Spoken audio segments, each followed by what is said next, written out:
이제 누가복음 7장 1절을 보면은 모든 말씀을 백성에게 들려주시기를 마치신 후라고 예수님은 산상보훈을 마치신 후에 가버나움으로 돌아오셔. 이때 가버나움에 살고 있던 누가복음 3장 7장 3절에 보면 유대인의 장로 몇 사람이 예수님을 찾아와. 근데 이는 그러니까 왜 이들이 찾아왔느냐면 어떤 백부장의 하인이 병들었거든. 그 병든 하인을 고쳐달라고 간청하기 위해 예수님을 찾아온 거야. 근데 이때는 공생이 언제야? 2년이잖아 지금이. 지금 2년이야. 2년대로 이제 이 사람들처럼 예수님을 찾아온다는 것이 그리 특별한 일은 아니었어. 왜냐하면 예수님은 팔레스타인 전 지역과 주변 이방 지역에서 몰려온 수많은 병자들을 고쳐주셨기 때문에 예수님에 대한 얘기가 어떻게 된다 그랬어? 온 갈릴리로 이방 지역까지 퍼져 있는 상태였다고 했어. 그렇기 때문에 누가복음 7장 3절 오셔서 그 종을 구해주시기를 청한지라 라고 유대인의 장로들처럼 병자를 고쳐달라고 예수님을 찾아오는 것은 그때 당시에는 특이한 일이 아니었다라는 거야. 알겠지? 가버나움에 사는 장로들은 이방인인 누가복음 7장 2절에 보면 어떤 백부장이 등장하잖아. 그 어떤 백부장을 위해, 그것도 백부장이 아닌 백부장의 하인을 위해서 예수님을 찾아왔어. 그렇다면 도대체 이 백부장이 어떤 사람이길래 백부장의 하인을 위해서 이스라엘의 장로, 어른이야. 이스라엘의 어른들이 예수님을 찾아온 것인지를 알기 위해서는 먼저 백부장에 대해 살펴봐야 돼. 백부장은 로마의 군인이겠지, 당연히?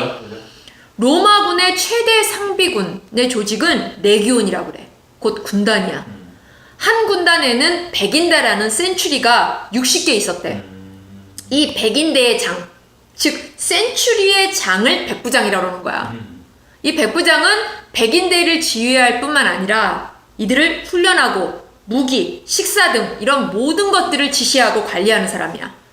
그리고 전쟁 시에는 전쟁터에 나가서 이들을 지휘하겠지, 당연히. 이처럼 통치국 로마의 고위 장교, 군인이었다라는 거야, 백부장이.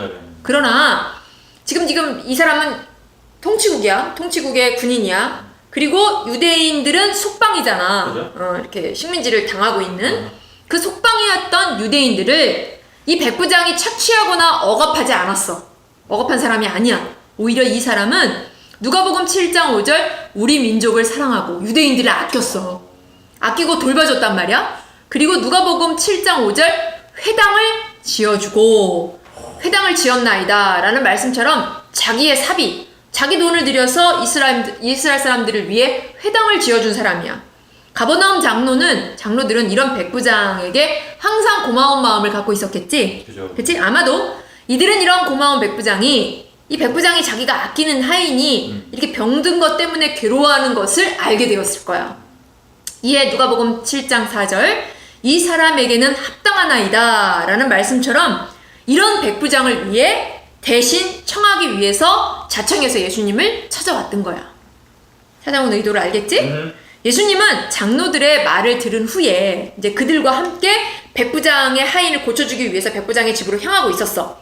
그런데 가시는 도중에 백부장이 보낸 사람들을 만나서 무슨 말씀을 듣게 되냐면 누가복음 7장 6절 주여 수고치 마옵소서 내 집에 들어오심을 나는 감당하지 못하겠나이다. 내가 주께 나아가기도 감당하지 못할 줄을 알았나이다 라고 백부장이 전하는 말을 듣게 되었어. 예수님이.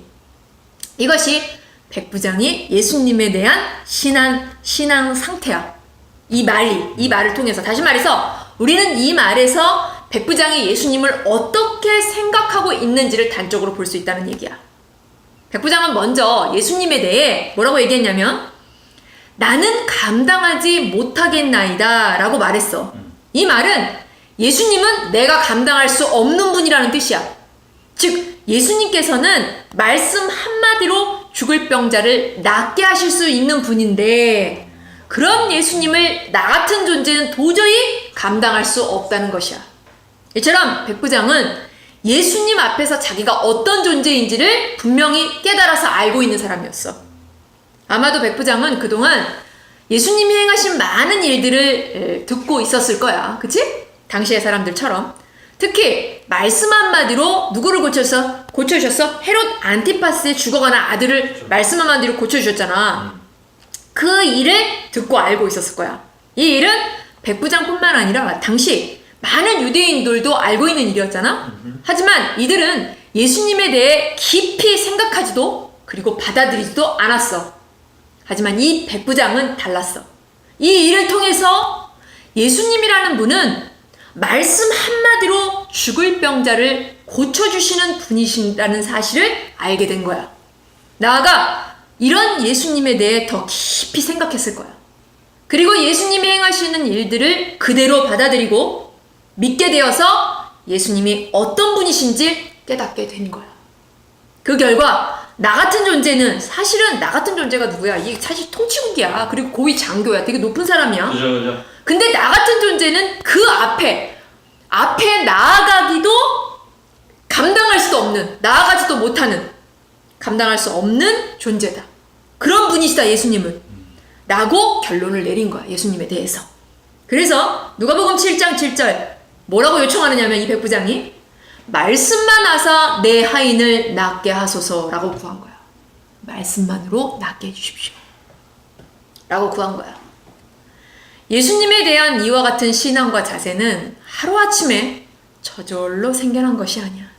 백부장은 먼저 우리가 어떻게 짐작할 수 있냐면 누가복음 7장 5절에 보면은 회당을 지었나이다 라고 자기 많은 돈을 들여 큰 돈을 들여서 이스라엘 백성을 위해서 회당을 지어주었어. 이는 사실은 자기 위치나 또 여러 가지 면에서 쉬운 일이 아니야. 그죠. 왜냐면 이렇게 많은 돈도 많이 들어갈 뿐만 아니라 잘못하면 통치국의 군인으로서 유대인들을 도왔다는 소문이 이렇게 나면은 자기 입장에 득이 안 되지. 곤란해질 수도 있지. 그렇기 때문이었거든. 그럼에도 불구하고 유대인들을 위해 회당을 지어준 것을 보면 이는 구약 성경을 배워서 알고 믿고 있는 상태였다라는 거야. 다시 말하면 하나님을 향한 신앙이 있는 상태였다라는 거야. 그 결과 그가 하나님에 대한 신앙과 구약 성경이 무엇을 말하고 있는지, 그리고 유대 사람들은 누구를 가리키고 누구를 기다리고 있는지를 알고 있었다라는 거야. 이처럼 하나님의 말씀이 백부장의 심령 가운데 심기워져서 바르게 자라나고 있는 상태였다라는 거야. 그 결과 누가복음 7장 3절 예수의 소문을 듣고 예수님이 행하시는 일들에 대해서 들었을 때 뭐라고 깨닫게 되냐면 이분이야말로 구약에서 말씀하신 구약이 가리키는 바로 그분임을 깨달을 수 있었던 거야. 즉 구약 성경을 바르게 알고 예수님이 행하신 일들을 그대로 받아들였기 때문에 예수님이 어떤 분이신지 알게 되어 예수님께 믿음으로 나아갈 수 있는 견고한 신앙이 형성될 수 있었다라는 거야. 백부장의 신앙 상태를 아셨던 예수님이 뭐라고 말씀하셨는 줄 알아?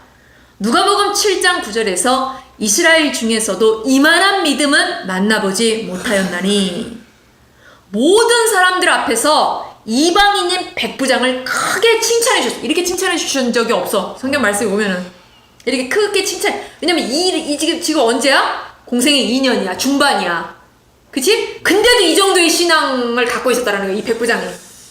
그리고 백부장의 말대로 예수님이 누가복음 7장 10절 보내었던 사람들이 집으로 돌아가 보매 종이 이미 나아 있었더라는 말씀처럼 예수님이 직접 가시지 않고 백부장의 하인을 말씀만으로 고쳐주셨어.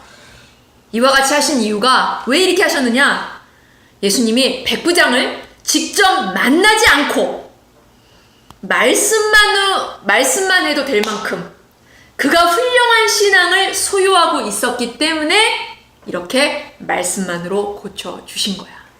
아마도 이 일을 겪으면서 백부장은 예수님을 향한 그 신앙이 더욱 견고해졌을 거야.